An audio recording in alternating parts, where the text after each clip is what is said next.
Should we have the conference conversation again about Notre Dame? You are Locked On College Football with Spencer McLaughlin, your daily podcast on all things college football. Part of the Locked On Podcast Network, your team every day.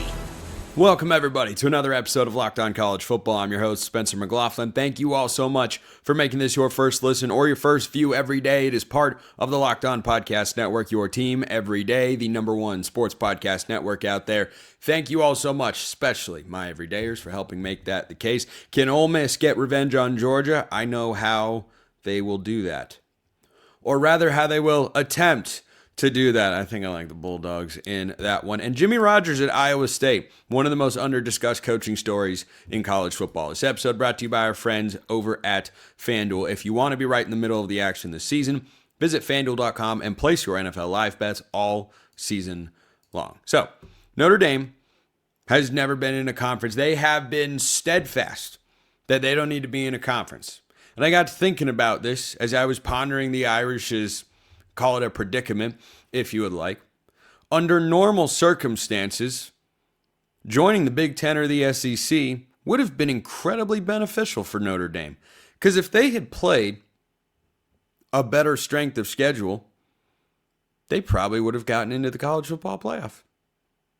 I mean, as long as they hadn't, played Miami. But if they were in the Big Ten or the SEC, then gone 10-2. Yeah, Notre Dame probably does get in. I say probably because Vanderbilt was also left out of the college football playoff despite having some pretty good wins on its resume, and they weren't really even seriously in that particular discussion. But if they went 10-2, well, maybe they don't play Miami. Maybe they don't have the head-to-head. And 10-2 Miami in the ACC versus 10-2 Notre Dame in the Big Ten or the SEC, I think we all know how that one's going to go. The committee's going to go with Notre Dame. And I don't know if it was just a massive bait and switch just for fun, just to generate hype and attention, or if the committee actually took about a month of releasing rankings every week to realize, hey, maybe this head-to-head between Notre Dame and Miami should actually carry some weight. I can't speak for the committee on that particular front.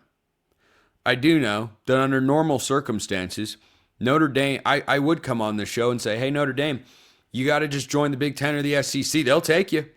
Big Ten would scoop up Notre Dame in 2 seconds. They would love to add Notre Dame. Anybody would love to add Notre Dame. Anybody. ACC, they'd take them as a full-time member. Here's the thing. We don't live in normal circumstances. Notre Dame somehow, I don't know how this happened.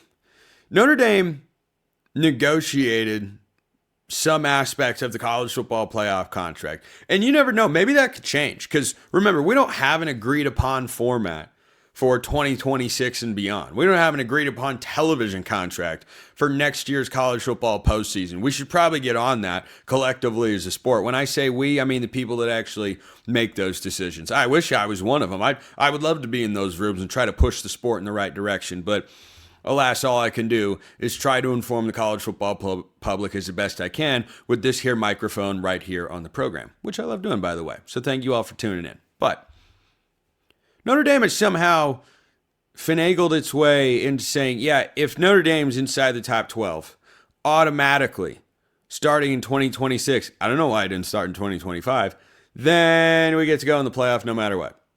Nothing else matters. And you just get to go if they're inside the top 12. So here we are. They would have been in this year.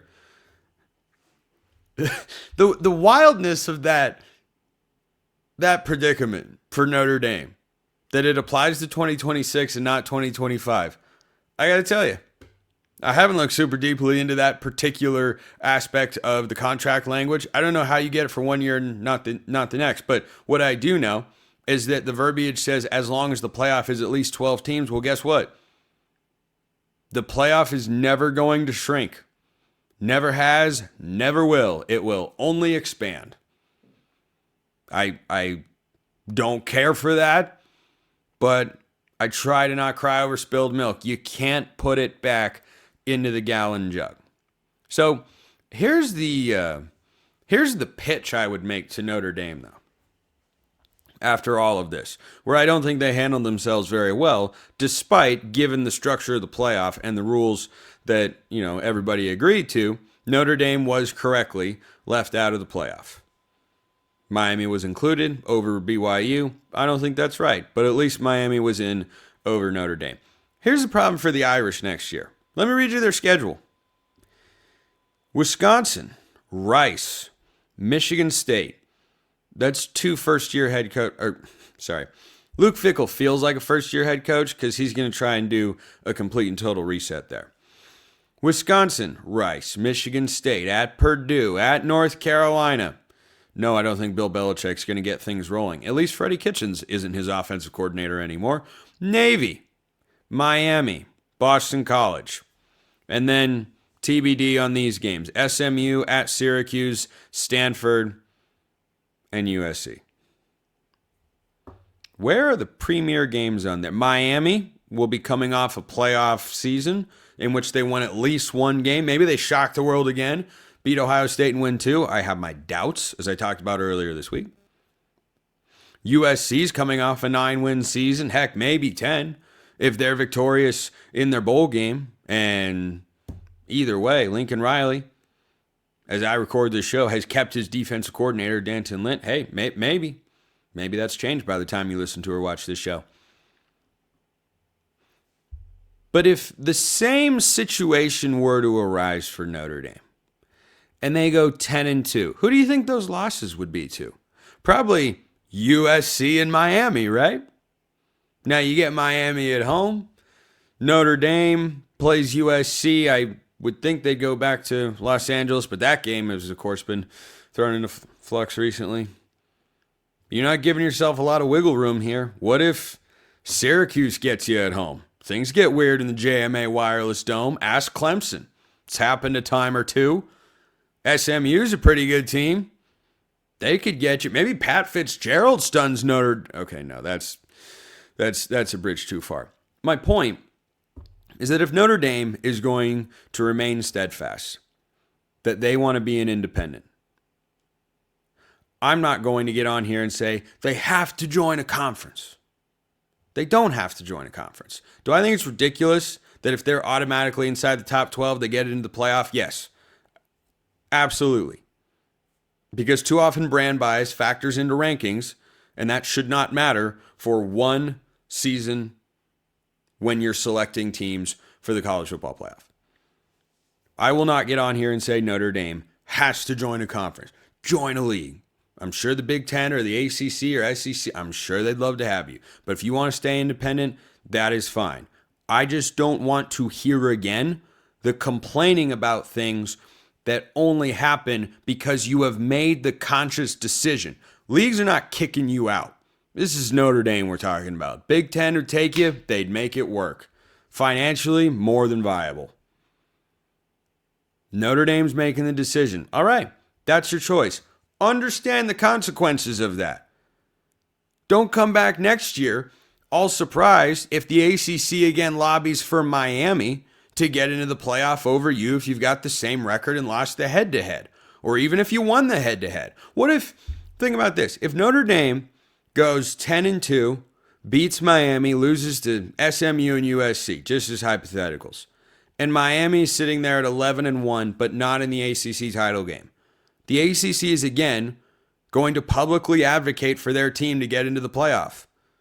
All I'm really asking at this point, if you don't want to join a conference that will back you and push those sorts of narratives, is don't be surprised when you don't get the benefits of joining a league. That's all. That's all. It's not a very good schedule. It's not the worst schedule I've ever seen. It's not terrible, but they're mostly playing the ACC. And there's no Clemson in there. There's no Georgia Tech in there. There is no Duke in there, the reigning champs. There's no Virginia in there, even. ACC, the Chaos Conference. So anyway, some Notre Dame thoughts here on a Friday. Let me know your thoughts in the comments below. Hit me up on Twitter, however you want to get in touch. Here's how Ole Miss gets revenge on Georgia.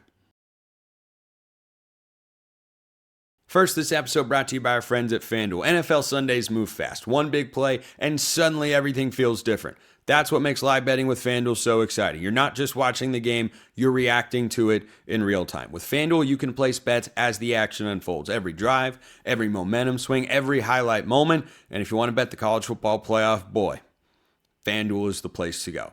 Point spreads, money line, point totals, prop bets, FanDuel has you covered. And if you feel like Ohio State's just going to blast Miami into oblivion and cover the 9.5, you can take Ohio State and swallow the points. If you feel Miami's criminally undervalued, you can put your money where your mouth is and say, you know what, Miami plus 9.5. Maybe you're feeling gutsy and you're going Miami on the money line. I wouldn't advise it, but hey, what in the world do I know? My best bets are way under 500 this year. I got to work on that. Got to get better at that for next year. I think that's like the only thing I'm really missing as a sports talk host. Some of you would say differently, but that's okay. I'm only concerned with my own opinion in that regard. If you want to be right in the middle of the action this season, visit FanDuel.com and place your NFL live bets all season long. FanDuel, the game moves fast, and so can you.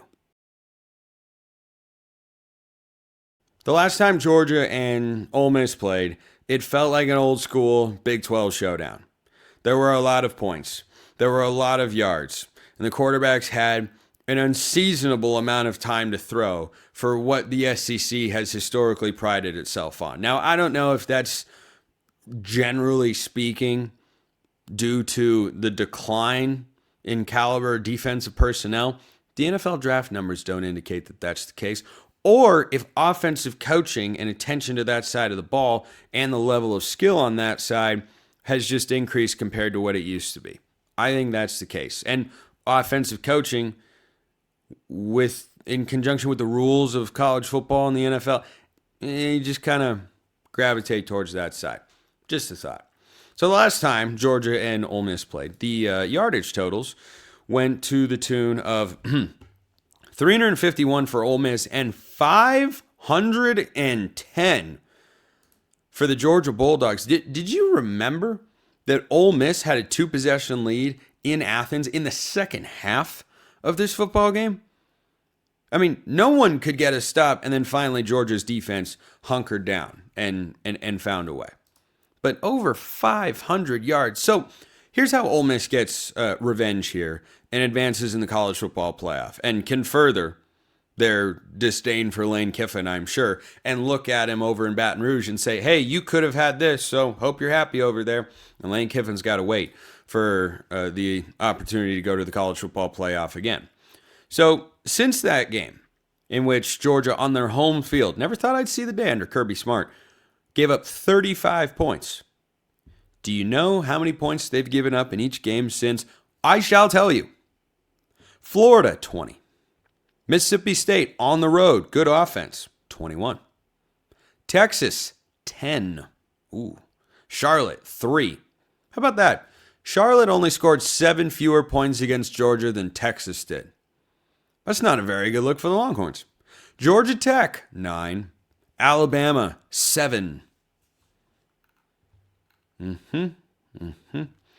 know what I think happened after that Ole Miss game? Have you ever played any video game, but especially a sports game? I had this happen to me the other day. You grab your controller, you sit down. Let's just say, hypothetically, you're playing EA College Football 26. Why? Because you love college football, like I do. And you sit down to play the game. You're going against somebody, and you got the ball first. And you're driving down the field. Oh, man. I got my plays that I love, and I'm calling them at the right time, making good reads. Interception? Oh, no. You know what happens? If you're unfamiliar and you're watching on YouTube, it looks something like this. You're hanging back and... All right, here we go. You lean forward so that you can really lock in and make sure you're seeing everything on the screen that you need to. That's what Georgia's defense seems to have done since the Ole Miss game. Early in the season, the Bulldogs' defense was uncharacteristically bad. Tennessee put up 41. Frankly, Kentucky putting up 14 felt like too many. But it was the 41-point outburst by the Vols where you went, man, they can't stop anybody right now. I mean, Joey Aguilar is torching the Georgia defense. Well, they seem to have leaned forward, grabbed their controller a little bit tighter, and locked the hell in. Because over the last several weeks, especially the SEC championship game against Alabama, Georgia looked far more like the Georgia Bulldogs that won back-to-back national championships than they have in either of the last couple seasons. And the Ole Miss game was also representative of something that, the biggest thing, honestly, even more than the defense, that I talked about with Georgia coming into the season. Are they going to be able to run the ball again? And what do you know? They outgained Ole Miss on the ground 221 to 88. I love the running back trio. I have all year. Nate Frazier, Chauncey Bowens with Josh McCray sprinkled in. Gunnar Stockton can run the ball as well. That's a really good array of running backs. And Georgia doesn't even have to go for 200 plus. You know, if we're talking about Georgia Tech, yeah, you got to go for over 200 on the ground to be really effective. Or if you were talking about Iowa, you got to go for over 200 on the ground. Georgia just needs like 150. 150 to 175 is enough. Anything after that is a bonus. They're capable of doing it, as you just heard me say, because they did it against Ole Miss last time out. But I think the way that they have played on defense has just, it's passed the eye test. You go watch that Alabama game. Oklahoma's got one of the best defenses in all of college football. Alabama got a glimmer, just a slim amount of momentum. Yeah, there was a pick six in there. They still scored 27 points as an offense at Oklahoma. That game was in Norman. The week before, Alabama's offense was inept, incapable of moving the ball against Georgia. So now, Lane Kiffin's gone. Charlie Weiss Jr. is still there. But Pete Golding takes over as the head coach. And the number one thing that I think will be different from this game, Ole Miss is not going to score 35 points. Kirby Smart, with this much time to prepare, do you think Kirby Smart did any preparation, film study in a serious way for Tulane? Because I don't. This is Kirby Smart with a lot of time to get ready for an offense that he's already seen this year. It's hard to beat a team twice. It really is. Ole Miss is going to have to crack the code of the Georgia defense that has found itself and its identity over the last month of the season. Now, do I think Ole Miss needs to run the ball? Answer, yes. Keelan Lacey has to be more of a factor than 12 carries for 31 yards. If the Ole Miss offensive line is getting mauled to that degree, Trinidad Chambliss was their leading rusher in the first game. That cannot happen again. You have to be able to set up a little play action, keep Georgia off balance, because if they know in certain down and distances, if everything is dictated with regards to your play calls on the Ole Miss sideline by what happens on first down and Georgia knows it, you're done. Game's over. You can just pack it up and go home. Now, it doesn't automatically have to be the case. But here's the second thing.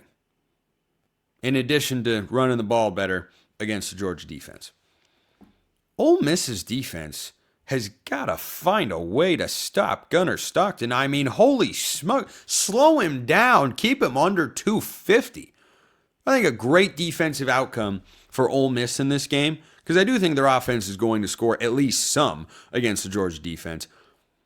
I think a great outcome is you keep Gunnar Stockton under 250 and you keep the run game under 150.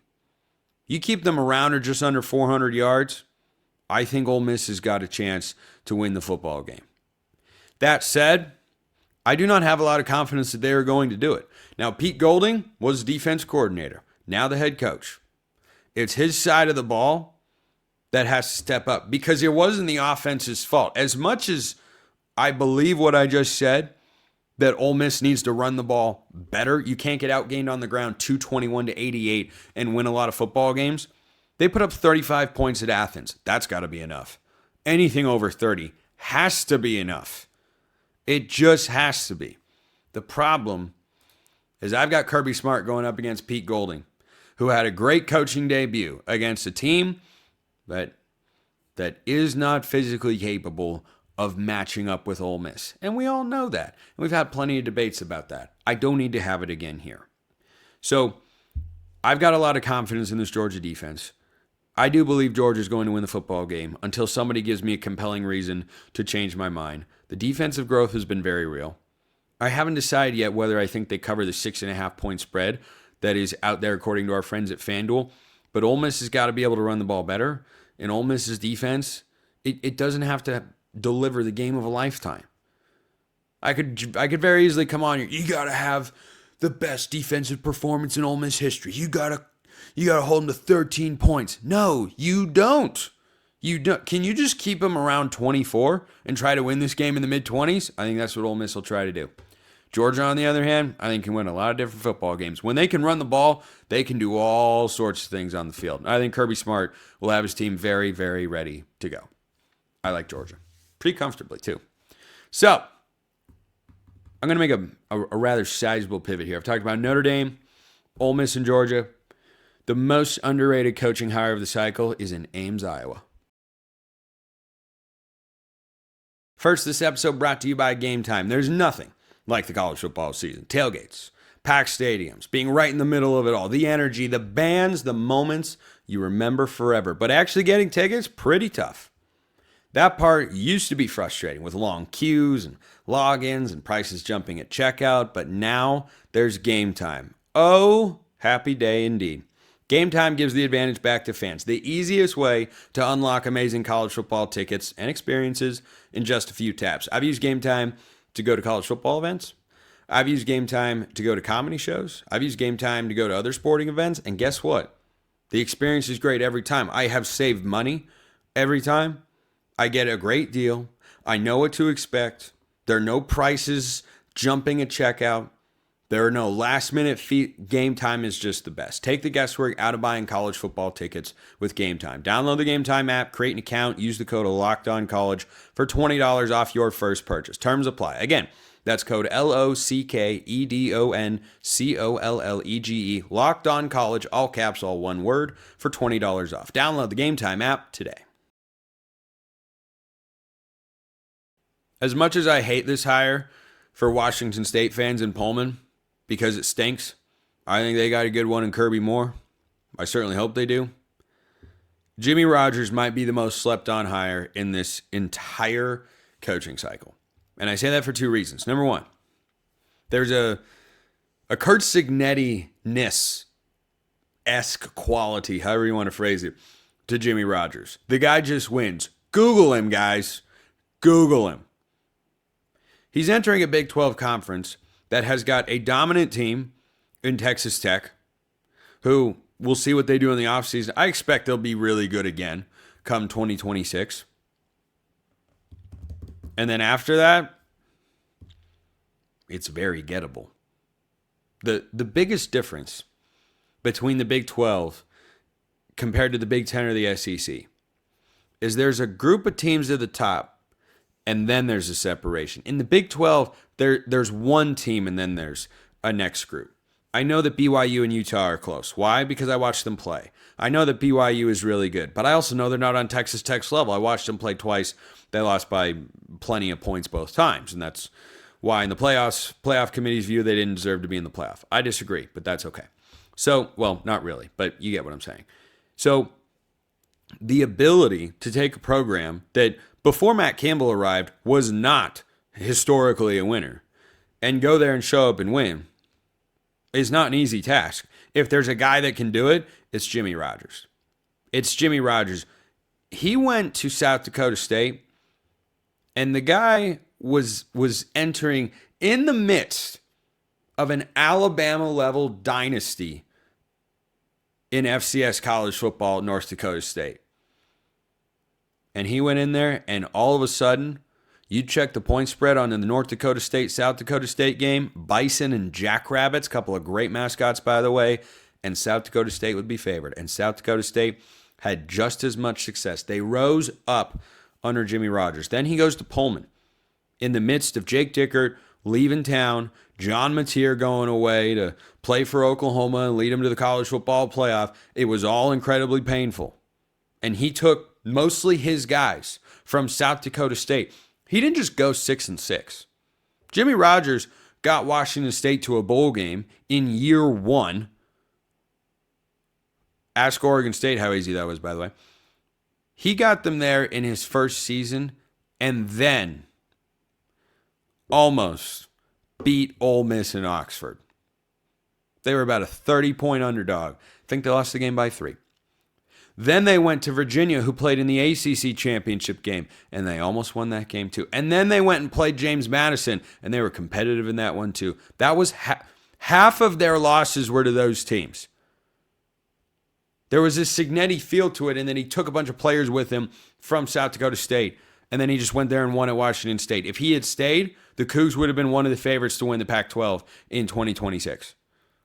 So what Jimmy Rogers has proven over the course of his time is winning at a place where it's not easy to win is something he's very comfortable with.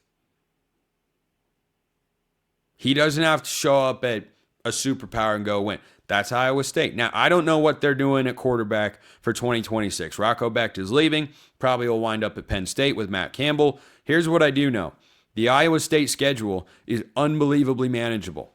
Let me read it to you. They're non-conference. Southeast Missouri. Be a nice 1-0 start for Jimmy Rogers. He goes at Iowa. That's probably a loss. Then they play Bowling Green. Okay, so they'll be 2-1 at worst. Maybe they'll find a way to win Cy-Hawk again. That'd be quite the statement if he beat Kirk Ferentz. These games have not been put in order, but their Big 12 schedule includes road games at Arizona, at Baylor, at BYU, and at UCF. UCF could be a sleeper in the Big 12 next year. Their home games, of which they have 5, always a nice little benefit when you have 9 conference games, 5 home, 4 on the road. Not bad. Utah, Oklahoma State, Kansas State, Cincinnati, West Virginia. What do you notice about that schedule? Where's Texas Tech? Oh, it's not on there. That's strange. Or should I just say beneficial? Wait a minute. Where's Arizona State? They're not on there? Oh, wow. That's crazy. That seems like a good thing if you're a Big 12 fan. Wait, where's Houston? Houston's not on there either, and they could be one of the best teams coming off a 9-win campaign under Willie Fritz. That Big 12 schedule, I'm just saying it's workable. It is very workable. A 2-loss team can make the conference championship game. If you can split with the schools from the Beehive State, Utah, and BYU, find a way to win one of those games. Not going to be easy. Got to go at BYU. Utah's going to be good with Morgan Scalley as their head coach. But I'm just saying, might be the most slept on hire of the coaching cycle. Heck, he's on his 3rd school in his last 3 years. He's at South Dakota State for several, Washington State for 1, now at Iowa State. He goes out and wins a bunch of games. Maybe Jimmy Rogers is at an even bigger school come 2027. We'll wait and see. But I think it's a really good hire. I think the schedule works out, and Iowa State should feel pretty good. Appreciate everyone listening. I'll see you next time. Until then, hope you all have a wonderful rest of your day.